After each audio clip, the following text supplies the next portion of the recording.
Our first lesson this morning is Psalm 32. Happy are those whose transgression is forgiven, whose sin is covered. Happy are those to whom the Lord imputes no iniquity, and in whose spirit there is no deceit. While I kept silence, my body wasted away through my groaning all day long. For day and night your hand was heavy upon me. My strength was dried up as by the heat of summer. Then I acknowledged my sin to you, and I did not hide my iniquity. I said, I will confess my transgressions to the Lord, and you forgave the guilt of my sin. Therefore, let all who are faithful offer prayer to you at a time of distress. The rush of mighty waters shall not reach them. You are a hiding place for me. You preserve me from trouble. You surround me with glad cries of deliverance. I will instruct you and teach you the way you should go. I will counsel you with my eye upon you. Do not be like a horse or a mule without understanding, whose temper must be curbed with bit and bridle, else it will not stay near you. Many are the torments of the wicked, but steadfast love surrounds those who trust in the Lord. Be glad in the Lord and rejoice, O righteous, and shout for joy, all you upright in heart.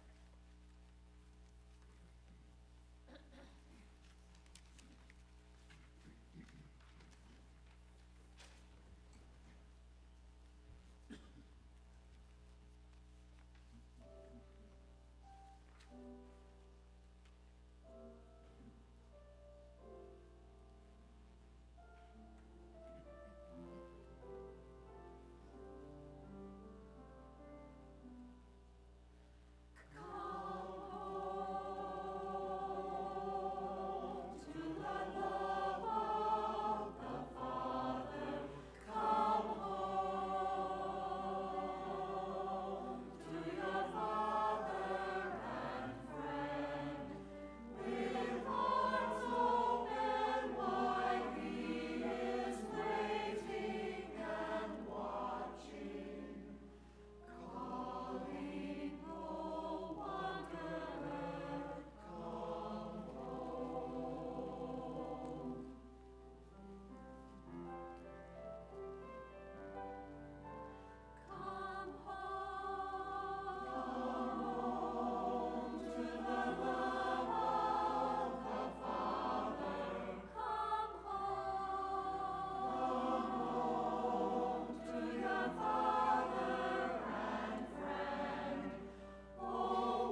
Our second lesson comes from Luke chapter 15, verses 1 through 3 and 11b through 32.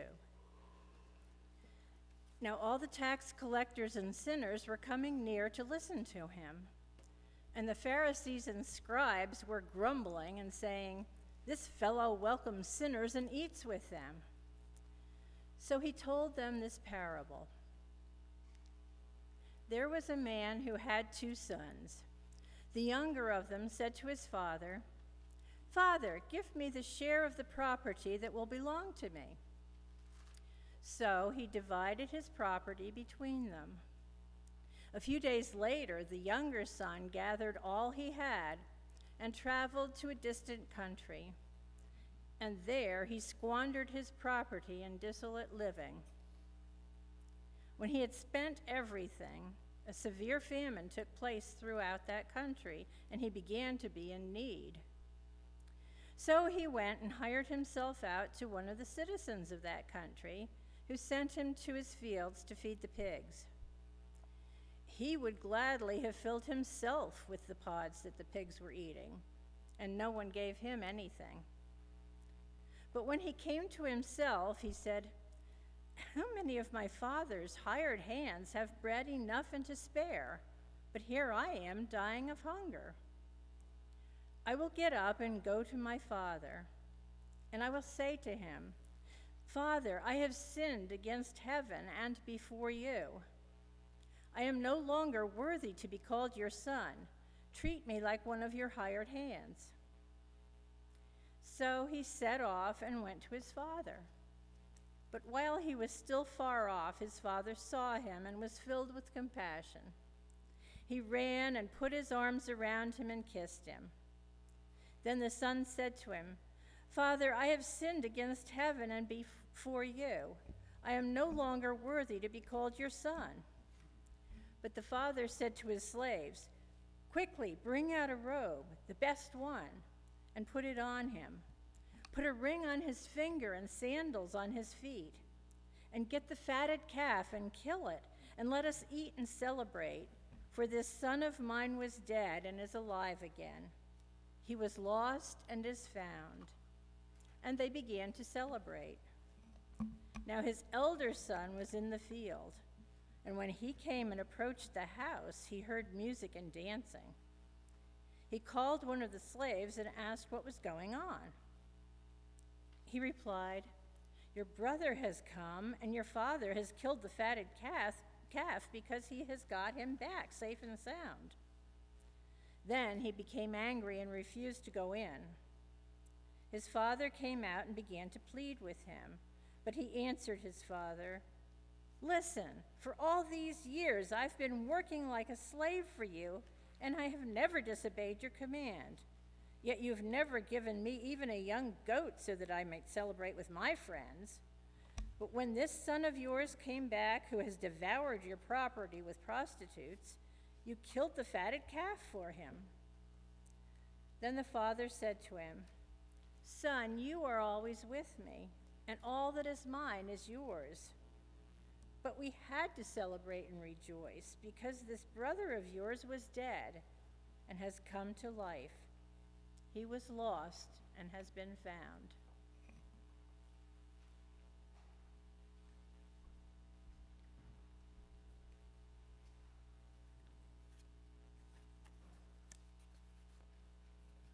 Join me in prayer. O Lord, may the words of my mouth and the meditations of our hearts together be acceptable in your sight. O Lord, you are our strength and our Redeemer. Amen.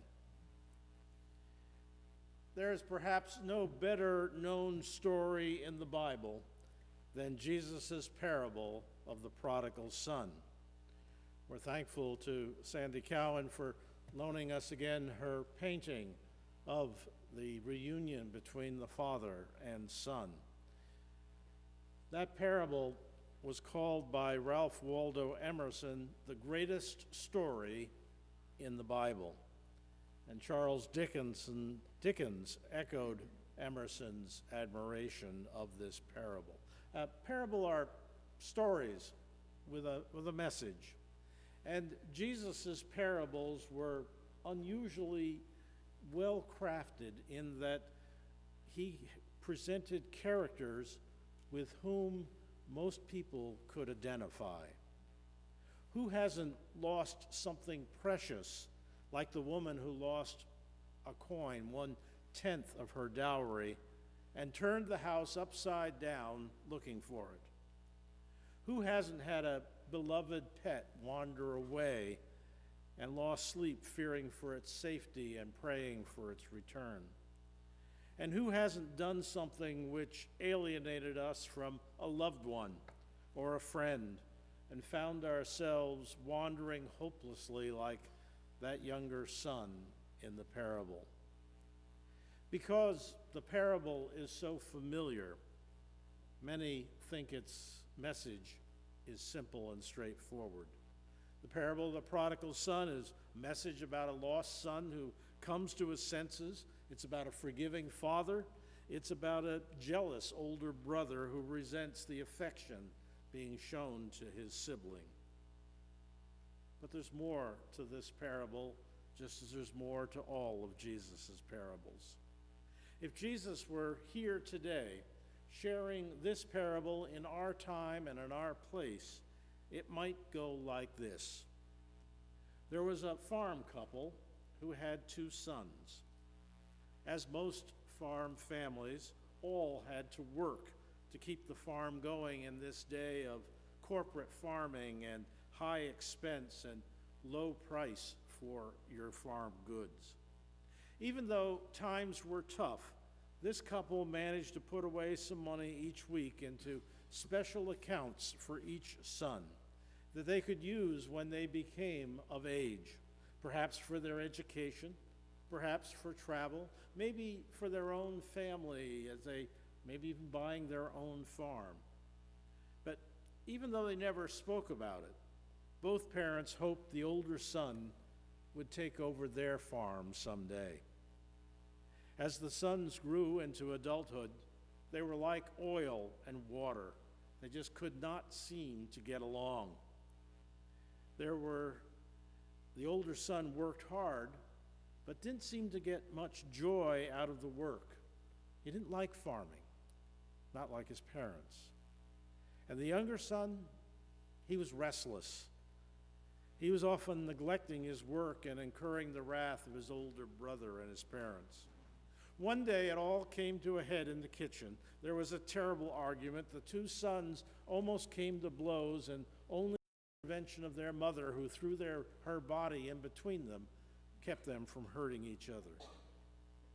As often happens during family fights, there was a lot of collateral damage as they all began yelling at each other. The younger son finally just turns to his parents and his brother, demands the money that had been set aside for him, and shouts that he wished they were all dead. Deeply wounded, his parents give him the money, and with great pain and sadness they see him leave the house. Years pass. Life on the farm was hard because now there were just 3 of them to work the land.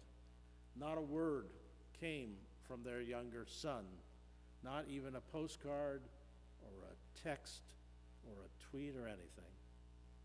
It was as if he were dead. And the only thing that reminded them of this son was a couple fading pictures on the family piano. For the younger son, these years were difficult beyond imagination.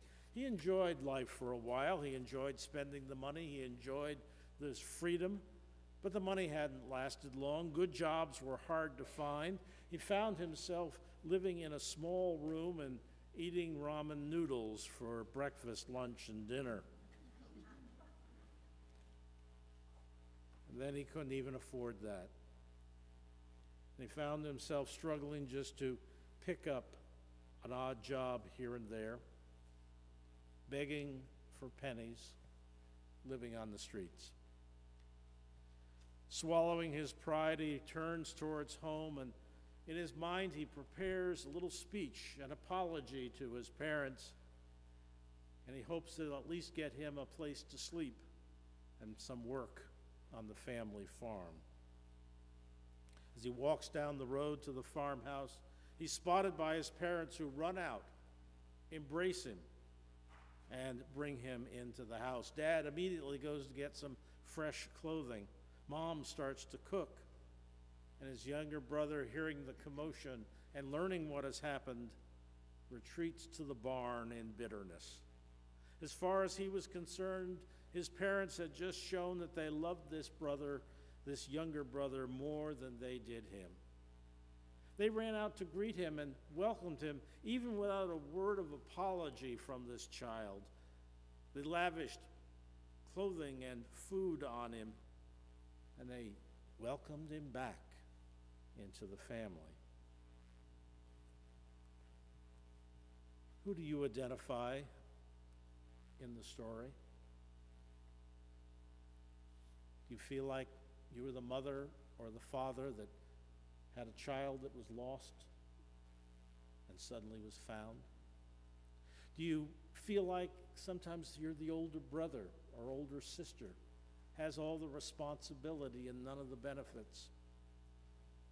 Or are you the younger son or the younger daughter, restless, looking, searching, making mistakes, having to come back and apologize? Jesus crafted this parable as one of three responses to the grumbling of the scribes and Pharisees. As Luke describes it, they were put off by Jesus' practice of welcoming and eating with tax collectors and sinners. They couldn't imagine why Jesus associated with them, how he defiled himself, dirtied himself by eating with them. And so, in response to their grumbling, Jesus offers the three parables, the three stories. The parable of the lost sheep, where the shepherd seeks the one out of 100 who was lost. The parable of the lost coin, where the woman seeks that one coin out of the 10 that she has lost. And then the parable of the prodigal son. The word prodigal today often identifies someone who has abandoned something or someone for selfish reasons and then come back seeking reconciliation. But originally the word meant wasteful or extravagant, and so it was used to describe the wastefulness of this young son. But the word also means lavish and abundant. And as Jesus shared it, this third parable pointed to the tax collectors and sinners who were like that younger brother who had left and been lost and were now being invited back into the family of God. For Jesus, the scribes and Pharisees were like the older brother who had been faithful but were bitter and unforgiving and jealous. And for Jesus, the father, though deeply wounded by his younger son, looked like God, who welcomed him back with joy. In fact, all three parables, the sheep, the coin, and the prodigal son, conclude with joy. The missing sheep is found and brought back. The missing coin is returned to its rightful place. And the lost son comes back into the heart of the family. Who was the prodigal? Was it the younger son who wasted his inheritance but came back? Could be. Was it the older son who had wasted his parents' love and care and retreated into sullen bitterness? Could be. Or was the prodigal the father, in the sense that he lavished his love and forgiveness on the younger son, and would have done the same for the older son if the older son had let him? Some say that Jesus' parable should be retitled. It shouldn't be the prodigal son. It should be the parable of the two sons, or the parable of the forgiving father. The central message of this parable of Jesus is that Jesus reveals the true heart of God. A heart that, like the Father's, is broken when there are those who leave and are lost. A heart that daily looks down the road, hoping that the lost will come home. And a heart that sings with joy when the lost are found. As Jesus told the story, the younger son didn't even have to speak his apology before receiving the welcoming hug and kiss of his father. And when he did get the words out, his father brushed them away and said, "Bring him a robe, my best robe.